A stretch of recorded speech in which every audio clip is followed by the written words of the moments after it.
Hello IT स्टूडेंटों, मैं Durgesh Yadav, CEO founder of DS platform your fitter teacher. तो कैसे हैं आप सभी? उम्मीद करें मस्त होंगे, स्वस्थ होंगे और चिजल का पूरा लेक्चर देख लिए होंगे। और आज मेरा क्लास रहेगा स्क्रैपर का, ठीक है ना। आइए तो समझते हैं स्क्रैपर क्या है। तो देखिए ना, ये स्क्रैपर है। ये क्या है भाई? स्क्रैपर है। ये जो आपको फिगर दिख रहा है भाई, यही स्क्रैपर है। इसका हम प्रयोग वहां करते हैं हाई स्पॉट को खुरचने के लिए, ठीक है ना। इसका प्रयोग हाई स्पॉट को खुरच कर दूर किया जाता है। इसका उपयोग हम क्या करते हैं? हाई स्पॉट को खुरच कर इसका दूर करते हैं।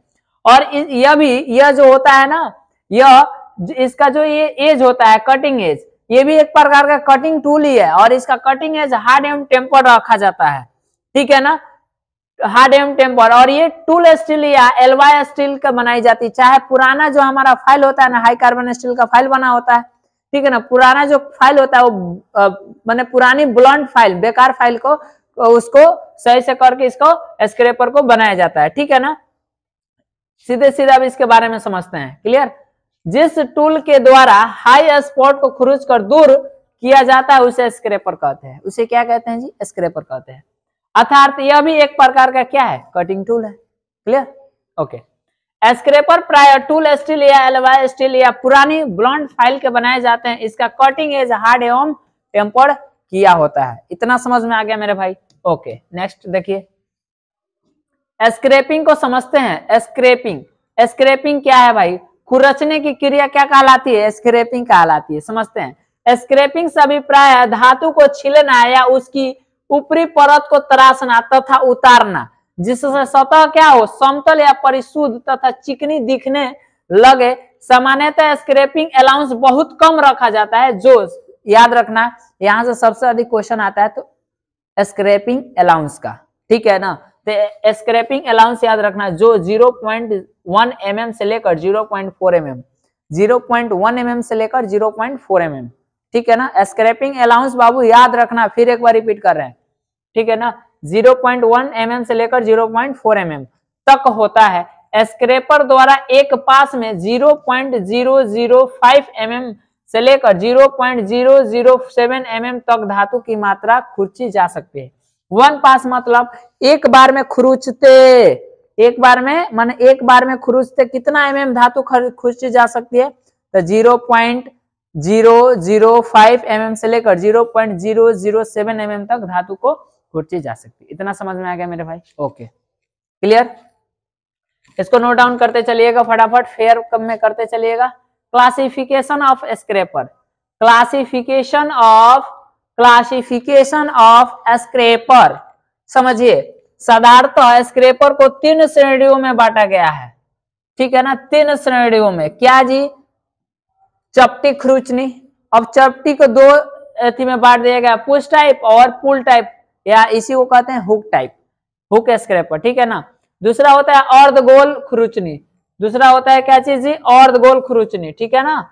ये फ्लैट हो गया, ये अर्धगोल हो गया, और ये होता है त्रिभुजाकार स्क्रैपर, ये त्रिभुजाकार हो गया। क्लियर? तो ये इसको नोट डाउन आप लोग कर लो, फिर हम आगे बढ़ते हैं।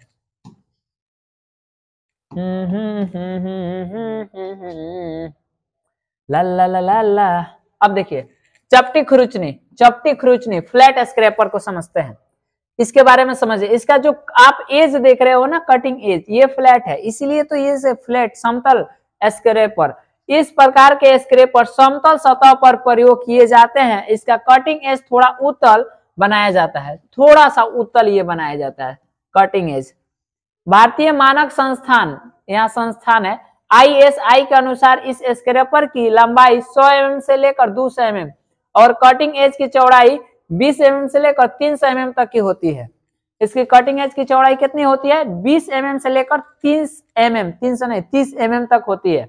और इसकी धार 81 डिग्री, इसकी धार बाबू 81 डिग्री के कोण पर एक तरफा ग्राइंड करके बनाई जाती है। इसकी जो धार है, ये धार, आगे की धार 81 डिग्री के कोण पर ग्राइंड करके बनाई जाती है। इतना नोट डाउन आप लोग कर लो, फिर हम आगे बढ़ते हैं। चाहा है तुमको चाहेंगे हरदम, अर्धगोल खुरचनी, ठीक है, अर्धगोल खुरचनी। अब समझते हैं, देखिए ना, इसका देखिए ये अर्धगोल खुरचनी है और इसका प्रयोग हम लोग कहाँ करते हैं, ये सीधे सीधे स्पष्ट समझ में आपको आ रहा है अर्धगोल खुरचनी का, ठीक है ना। अंदर गोलाकार सतहों को परिशुद्ध करने के लिए इसका हम लोग प्रयोग करते हैं। देखिए इस स्क्रैपर का आकार अर्ध गोलाकार होता है और एक सिरा कुछ गोलाई में मुड़ा होता है। इसका एक जो सिरा होता है कुछ गोलाई में क्या होता है, ये मुड़ा होता है। और ये स्क्रैपर जॉब के अंदर गोलाकार सतहों को परिशुद्ध करने के लिए प्रयोग किए जाते हैं। इसे बियरिंग स्क्रैपर भी कहा जाता है क्योंकि इससे बियरिंग की सतह स्क्रैप की जाती है, स्क्रैप की जाती है। देखिए बियरिंग की सतह को स्क्रैप हम लोग करते हैं, ठीक है ना। यहाँ बेयरिंग है और बेयरिंग के सतह को क्या किया जा रहा है, अंदर स्क्रैप किया जा रहा है। क्लियर। नेक्स्ट त्रिभुजाकार खुरचनी को समझते हैं। लंबा ये टॉपिक नहीं है, ठीक है ना, तो घबराइए मत। त्रिभुजाकार खुरचनी एक ही शॉर्ट्स में खत्म हो जाएगा, ठीक है ना, एक ही शॉर्ट में खत्म हो जाएगा। यह स्क्रैपर त्रिभुजाकार की आकृति का होता है। देखिए ये त्रिभुजाकार आकृति का स्क्रैपर है, ठीक है ना, ये देखो त्रिभुजाकार आकृति का स्क्रैपर है। क्लियर, दिखाई दे रहा है ना जी सभी को? ओके, दिखाई दे रहा होगा। ओके ओके ओके, ठीक है। ये त्रिभुजाकार आकृति का होता है और इसके आगे के सिरों को टेपर में बनाकर तेज यानी शार्प कर लिया जाता है। इस देखिए इसके आगे की जो सिरा है टेपर बना के एकदम तेज कर लिया जाता है, शार्प माने एकदम तेज, ठीक है ना। इसके 3 कटिंग एज होते हैं, इसे 3 स्क्वायर स्क्रैपर भी कहा जाता है क्योंकि ये देखो ये कटिंग एज 2 3, इसके 3 कटिंग एज होते हैं जिसको क्या किया जाता है, स्क्रैपर भी 3 स्क्वायर स्क्रैपर भी कहा जाता है। इसका प्रयोग छोटे व्यास के होल को स्क्रैपिंग के लिए किया जाता है। इसका प्रयोग बूश बेयरिंग के तेज किनारों एवं भीतरी गोलाकार सरफेस को स्क्रैप करने के लिए किया जाता है। ये 124 mm से लेकर 175 mm लंबाई में मिलते हैं, ठीक है ना। ये सारा थोड़ा नॉर्मल थ्योरेटिकल है इसलिए थोड़ा बताते बढ़ रहे हैं, जहां न्यूमेरिकल टाइप आएगा हम खुद उसमें टाइम लेकर आपको बताते चलेंगे। कुछ अदर भी स्क्रैपर है, जैसे ऑप्शन ए का है, ए नंबर है बुल नोज स्क्रैपर।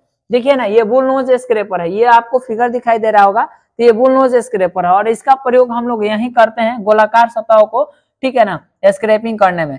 जैसे बड़े आकार के बेयरिंग को स्क्रैपिंग करना है तो इसी का हम लोग प्रयोग करेंगे। इस स्क्रैपर की आकृति सांड के नथुने के आकार के जैसी होती है, सांड के नथुने के आकार के जैसी होती है, ठीक है ना। इसके द्वारा फ्लैट या हाफ राउंड सतह की स्क्रैपिंग की जाती है। इसकी धार सर्कुलर डिस्क में होती है, इसकी धार देखोगे ना सर्कुलर डिस्क में होती है। यह डिस्क के मतलब यह डिस्क के भाग में होती है।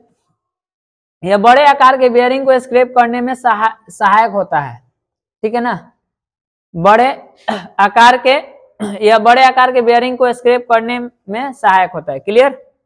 नेक्स्ट पॉइंट देखते हैं, हुक स्क्रैपर। हुक स्क्रैपर को समझते हैं। ये जो आप देख रहे हो ये हुक स्क्रैपर है। ये कौन सा स्क्रैपर है बाबू? ये हुक स्क्रैपर है, ठीक है ना, ये हुक स्क्रैपर है। इसकी आकृति फ्लैट स्क्रैपर की तरह होती है लेकिन इसका पॉइंट 90 डिग्री के कोण पर मुड़ा होता है। इसका पॉइंट आप देखोगे तो ये 90 डिग्री के कोण पर क्या है, मुड़ा हुआ है, ठीक है ना। जहां फ्लैट स्क्रैपर प्रयोग नहीं किया जा सकता है वहां इसका प्रयोग किया जाता है। जैसे बड़े जॉब के बीच का भाग सेंटर पोर्शन स्क्रैप करने के लिए अब 2 हैंडल स्क्रैपर, ये 2 हैंडल स्क्रैपर है। आप देख सकते हैं इसमें 2 हैंडल है, इसमें आप देख सकते हैं 2 हैंडल है। नहीं दिखाई दे रहा होगा तो 1 मिनट थोड़ा सा आप लोगों से, हाँ अब दिखाई दे रहा होगा। इसमें 2 हैंडल है, क्या है, 2 हैंडल। क्लियर। इसमें क्या है बाबू, 2 हैंडल है, इसमें क्या है बाबू, 2 हैंडल है। क्लियर, अब दिखाई दे रहा होगा स्पष्ट। इसमें कितने हैंडल है, 2 हैंडल है। क्लियर। तो इसका प्रयोग बड़ी फ्लैट या सरफेस के लिए प्रयोग किया जाता है और बड़ी के कर्व को स्क्रैप करने के लिए किया जाता है। सरफेस भी इसे स्क्रैप भी किया जाती है। क्लियर। अब आता है मेन पॉइंट, ये नोट याद रखिएगा क्योंकि एग्जाम में सबसे अधिक नोट से ही आते हैं, ठीक है ना। स्क्रैपिंग करते समय स्क्रैपर को 30 डिग्री के कोण पर झुकाकर रखना चाहिए। स्क्रैपिंग करते समय स्क्रैपर को 30 डिग्री के कोण पर झुकाकर रखना चाहिए। स्क्रैपर की धार को वाइल स्टोन यानी पत्थर, वाइल स्टोन मतलब पत्थर पर तेज करते रहना चाहिए। वाइल स्टोन मतलब पत्थर पर तेज करते रहना चाहिए। पुश टाइप स्क्रैपर की अपेक्षा पुल टाइप स्क्रैपर के द्वारा फिनिशिंग अच्छी होती है। पर्शियन ब्लू की परत हल्की एवं पतली होनी चाहिए। पर्शियन ब्लू क्या है? मार्किंग मीडिया है। पर्शियन ब्लू क्या है? Marking media. आपको बताया था ना मार्किंग मीडिया सबसे अच्छा मार्किंग मीडिया क्या है? सेलुलोज लैक्वर। और जहरीला मार्किंग मीडिया क्या है? Copper sulphate. और पर्शियन ब्लू जो है ये भी मतलब अच्छा ही मार्किंग मीडिया, लेकिन इसको सूखने में ज्यादा समय लगता है। ठीक है ना। तो आई होप ये आपका चैप्टर स्क्रैपर भी टॉपिक भी खत्म हो गया स्क्रैपर। फिर मिलेंगे किसी नेक्स्ट वीडियो में, तब तक के लिए जय हिंद, गुड नाइट।